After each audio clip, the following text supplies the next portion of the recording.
E com o desembargador Rogério de Oliveira. Uma alegria muito grande, estamos aqui uma simpatia.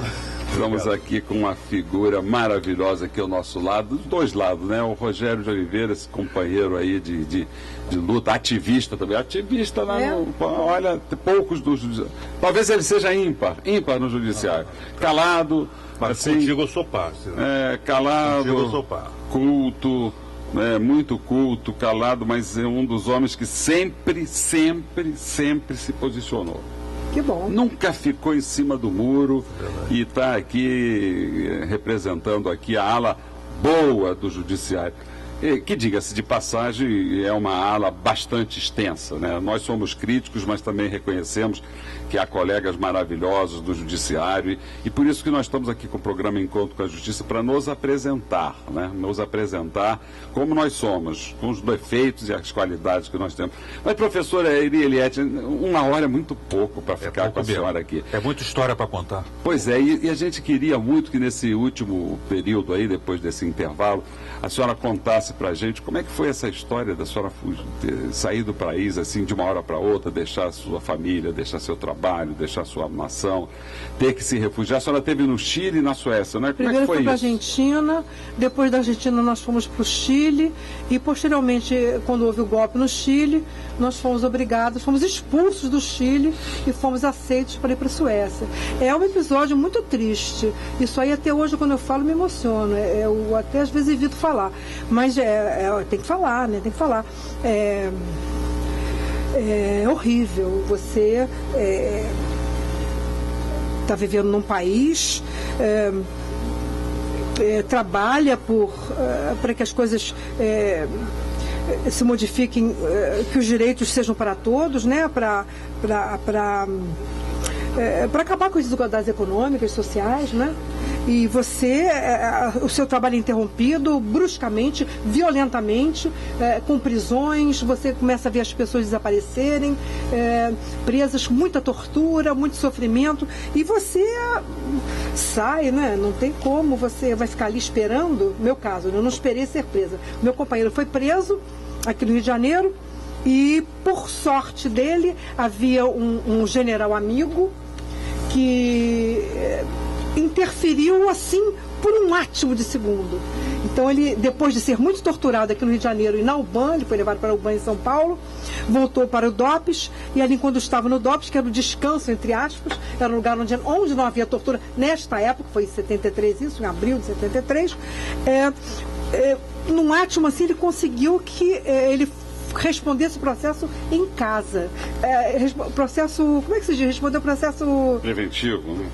Não sei, fora, né? Não continuasse preso. Mas a gente sabe que aquilo em liberdade. Em liberdade. Era uma coisa assim, um ato de segundo. Então, assim que ele saiu, nós entramos na clandestinidade e saímos do país. Dia seguinte, o DOI-CORE já estava de novo lá à procura dele, porque a gente sabia que a gente tinha que aproveitar aquele momentinho, né? Então, nós fomos de carro, de ônibus, de mil maneiras para a Argentina. E de lá da Argentina nós ficamos um tempo esperando, morando na casa de pessoas amigas que nos... Mas a Argentina ainda não estava na ditadura? Não estava. No período ótimo na Argentina. Mas nós estávamos acuados, né? Você sai do país, é uma coisa terrível. O que eu passei no exílio, especialmente no início, não desejo para o meu pior inimigo. Isso que eu ia perguntar, professora, é uma pergunta simples. A gente sacrifica a nossa vida pessoal, familiar, social, de trabalho. A pergunta, valeu a pena? É claro que valeu a pena, eu faria tudo de novo muito mais. Mas tem que ser assim, você com mais experiência, né? Se fosse de novo, né? Puxa vida, o que eu passei no Chile, que a gente depois da Argentina foi para o Chile, houve o golpe no Chile. Então, o golpe do Chile, eu levei anos sem comentar o golpe do Chile. Hoje em dia eu consigo falar alguma coisa. Para escrever o relato que eu escrevi aqui sobre o Chile no livro, eu levei uns 2 anos. Para eu fazer meu pedido à Comissão de Anistia do Governo Federal, eu levei uns 3 anos, porque eu começava a escrever e eu parava para chorar. Porque é muito difícil, são movimentos que ninguém quer lembrar, né? Eu não fui presa no Brasil, mas eu fui presa no Chile. Então, a primeira coisa quando eu fui presa foi fuzilamento simulado. Então, eu fui levado para um lugar com um monte de gente, a polícia se posiciona, vai morrer todo mundo. Aí você, caraca, vou morrer. É um negócio de louco aquilo. Aí os caras se posicionam, tac, tac, tac, tac, não faz nada. Você... Depois, de novo, quer dizer, esse fuzilamento roleta simulado, russa, roleta chilena. Esse fuzilamento simulado, cara, é um negócio... Você morre aos poucos ali, né? É terrível, né? E depois, não vou me estender muito no que aconteceu no Chile, eu conto aqui no livro. Comprem o livro aí, 60 Não comprem, não, o livro ele não é vendido, ele é proibido à venda, ele é distribuído. Trabalhe, por favor, para que ele seja reeditado. Ele foi editado pela Comissão de Anistia, foram feitos 6.500 exemplares e foram distribuídos em várias capitais, eu distribuí. Mas tem gente vendendo, Eliette, porque eu fui na internet e tem gente vendendo o livro a R$20, quer dizer, R$20 um livro desse é dado. Né? Está escrito que é proibido a venda. Pois é, mas está na internet. Você entrar na internet, você vê lá algumas livrarias. Passando pessoas que receberam gratuitamente estão vendendo. Olha só que coisa, estelionato intelectual. Ele é proibido a venda, não pode vender. É um livro de utilidade pública. Depois você entra na internet que você vai ver lá algumas ofertas lá. Eu achei até R$20 o preço desse livro. Então, é realmente um livro gratuito. São 700 páginas, é um tijolão. É um tijolão.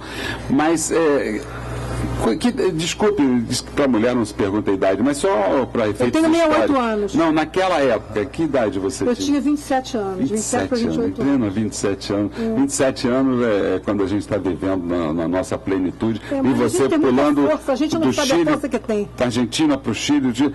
E na Suécia, como foi na Suécia? A Suécia foi uma alegria, quer dizer, a gente chegou na Argentina, aí falou assim, puxa, que diferença cultural.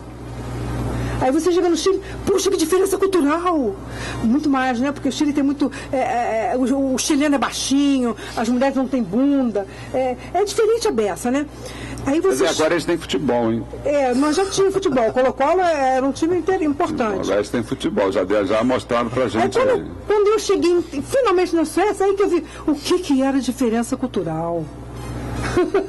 E é outra coisa. Primeiro, todo mundo louro. Agora você vai na Suécia, você até esteve há pouco tempo lá, tem muita mistura, né? Que tem muito imigrante, muito refugiado. Tem muito menino adotado aqui. Nós vamos ter uma entrevista seguinte com o doutor Pedro Henrique. Doutor Pedro Henrique já está presente aqui. E ele vai falar também sobre as adoções internacionais. E na minha época tinha muita adoção de negros pelos suecos. Inclusive, o desembargador Alírio Cavalieri, ele fez um resgate das adoções feitas por ele na Suécia e encontrou lá um menino que é campeão de esqui, campeão europeu de esqui, que nasceu aqui numa favela brasileira, foi adotada por família sueca, e os suecos têm o maior respeito por criança, tratam criança com o maior respeito. Tem inveja desse aspecto, pelo menos, de como as famílias e a sociedade sueca cuida bem das suas crianças. Deixa a gente colocar aqui o nosso repórter de campo, Silvio Augusto, que ele vai fazer uma pergunta, ele sempre traz uma pergunta interessante dos nossos ouvintes do campo. Alô, Silvio! Está muito quente aí em São Gonçalo, Silvio? Boa tarde aos ouvintes do programa Encontro com a Justiça. Doutor Silvio, estou do lado da senhora Joelma, de 52 anos. Ela é professora e não gostaria, ela é tímida também, e não gostaria de falar por esse telefone. Aliás, é público, né? Ela vai fazer essa pergunta. Ela acompanhou, segundo ela fez a voz, a época da ditadura. A questão da ditadura contra as mulheres continuam, o abate continua, e a comissão da verdade, além de proteger aqueles que foram alvo da ditadura, faz mais o que em favor das mulheres que estão sendo abatidas frequentemente no possível. É a pergunta do Elma. Muito obrigado, Silvio Augusto, e dê um abraço aí na professora pelo Dia da Mestra ontem. Muito obrigado pela participação e pela audiência no nosso programa Encontro com a Justiça. Então, a pergunta lá da nossa professora é se a Comissão da Verdade, ela tratou dessa violência que as mulheres continuam sendo vítimas desde da história do Brasil, desde que a Cabral aqui aportou até hoje, mas com ênfase maior no período da ditadura. As mulheres, elas têm, né, um apelativo, né? As mulheres, em sua grande maioria, as mulheres que foram presas foram estupradas. Quase todas as mulheres, com raríssimas exceções, não foram estupradas. As mulheres foram estupradas, quase todas. E é uma violência isso, né, contra a mulher, diferente, quer dizer, elas tinham um apelativo, né? O torturador, ele, além de praticar covardia sádica, ele também dava vazão às suas taras sexuais, né? Então, muitas mulheres, eles davam alicatadas nos bicos dos seios, faziam introdução na vagina das mulheres de objetos, horrível, né? Recentemente morreu aí a última sobrevivente da Casa da Morte, a Inês Etienne, e contam até, não sei se você acompanhou, se você sabia, houve um casamento da Inês foi feito quando ela estava presa, né? Com Jarbas, Diz que foi uma cerimônia assim rápida, muito rápida aqui. Bom, a ouvinte Maria Fernanda do Meyer, ela pergunta assim, como foi para você, Eliette, abrir mão de tudo, da família, do trabalho, enfim, de toda a sua vida, por um idealismo? Mas as pessoas que têm ideal são assim, elas têm ideal.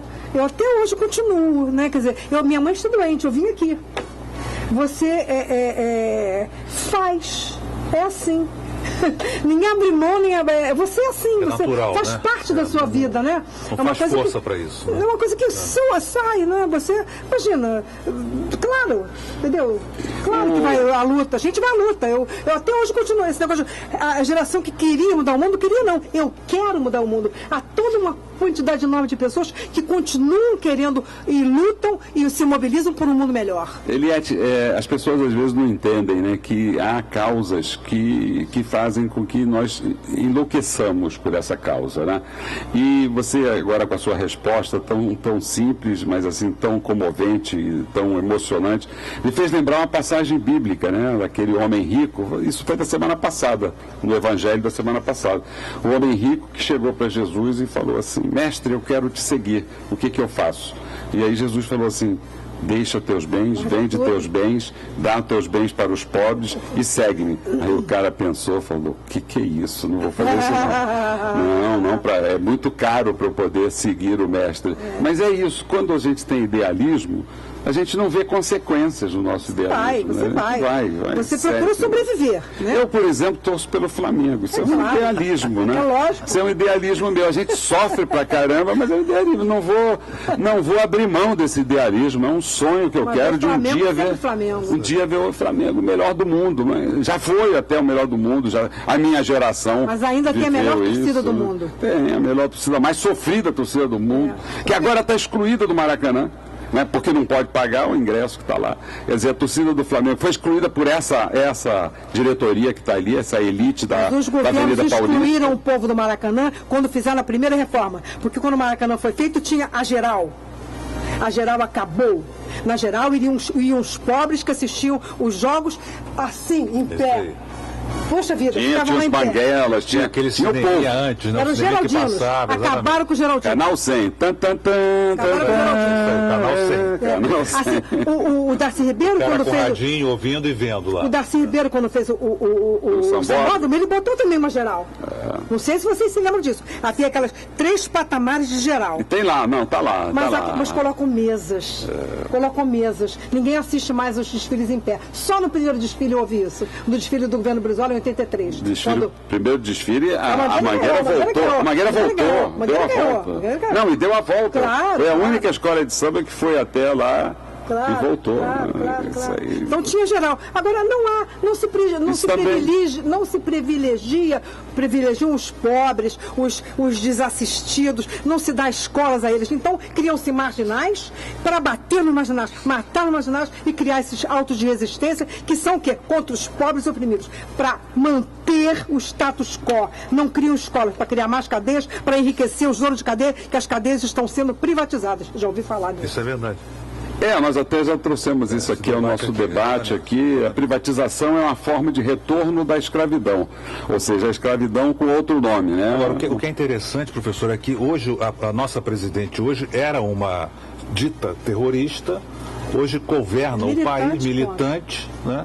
E hoje governa o país com as mesmas práticas que condenou na época. São desvios, são equívocos. É um contrassenso. Eu vejo isso como equívocos. É dureza isso. Porque assim, as oportunidades vêm e passam, né, na verdade. Como equívoco. Vamos ter que esperar de novo.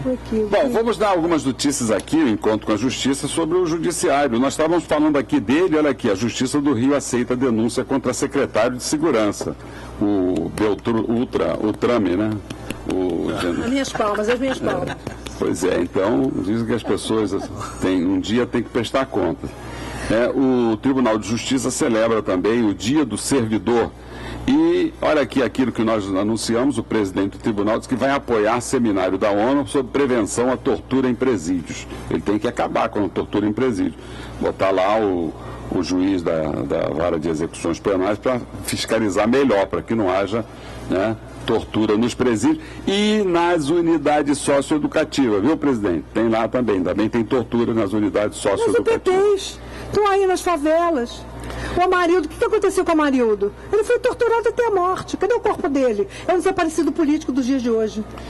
Bom, o PSOL questiona a exclusividade dos ônibus em São Gonçalo. Também, tudo para na justiça, né? Tudo para na justiça. Nós temos um ombro largo pra caramba.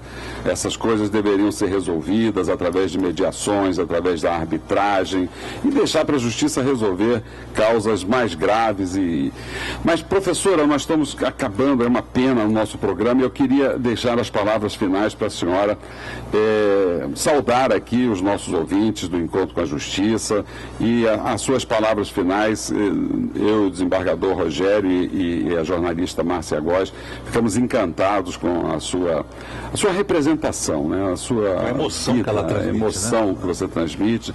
E você nunca será um ativista, você é um ativista, está no seu sangue, está na sua vida, está na sua emoção, está nas suas palavras. E você, mais uma vez, receba nossas homenagens como professora, como ativista e como essa pessoa que sonha por um mundo melhor.